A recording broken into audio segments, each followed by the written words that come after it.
Happy Wednesday. Today's Wednesday, May 13th, 2020. It is about 2:45 in the afternoon, California time. This is for Mrs. Jemerson's World History Kids, periods 1, 2, and 3. Welcome to Chapter 10, Lesson 2. It's the rise of dictatorial regimes, basically dictators. How did they take over? What did they do when they took over? And what was life like living under a dictator? So you're going to be taking notes here, reading through the lesson, looking at the maps, okay, 1930s time period we're talking about. Benito Mussolini, okay, the fascist state. You're going to be going through here, taking notes. Joseph Stalin.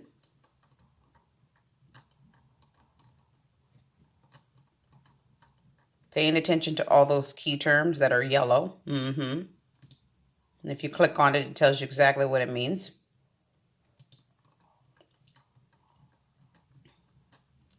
Francisco Franco. Guernica. Lesson 2 review. That's what we're doing. Okay. So I'm going to tell you the questions today, and we're going to check the answers tomorrow. Okay. Number 1, using maps. Examine the map politics in Europe, noting which countries were ruled by authoritarian or fascist leaders.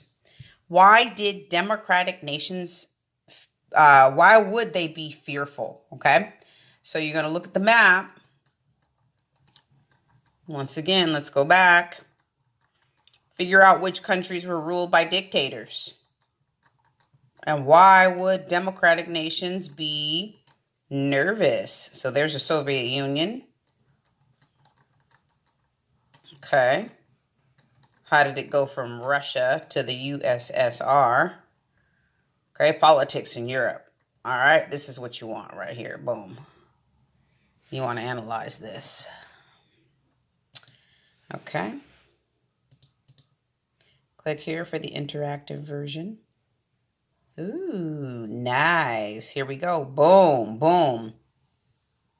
Map key, authoritarian, communist, fascist, democratic. Democratic became authoritarian. Democratic became Nazi. Okay, you want to pay attention to that stuff. And why would the democratic nations be fearful? Okay, so look at that.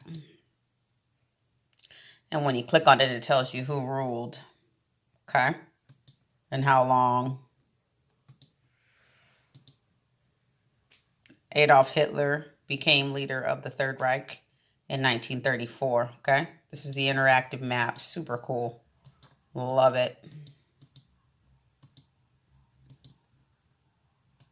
There we go. Here's Franco.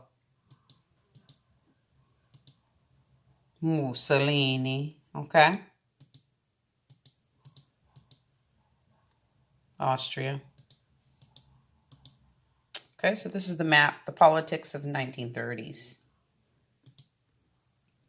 Okay, back to your questions. That was question number 1. You have to analyze the map.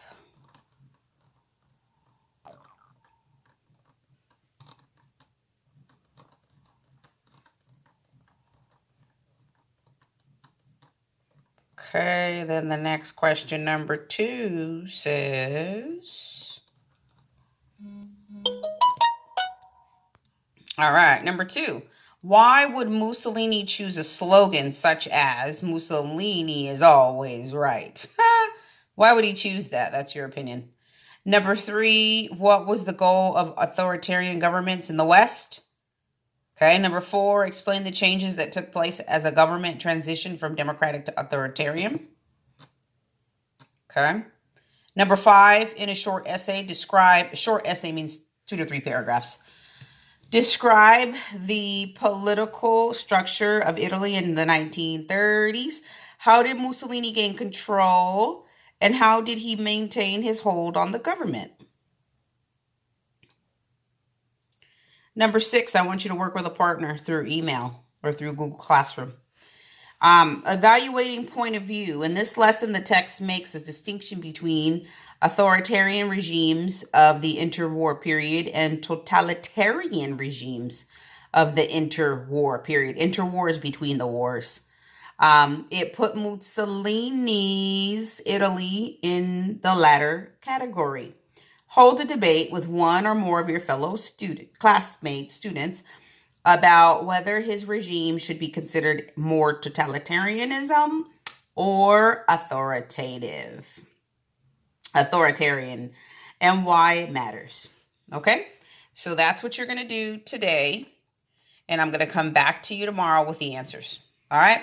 Have a great Wednesday. Bye-bye.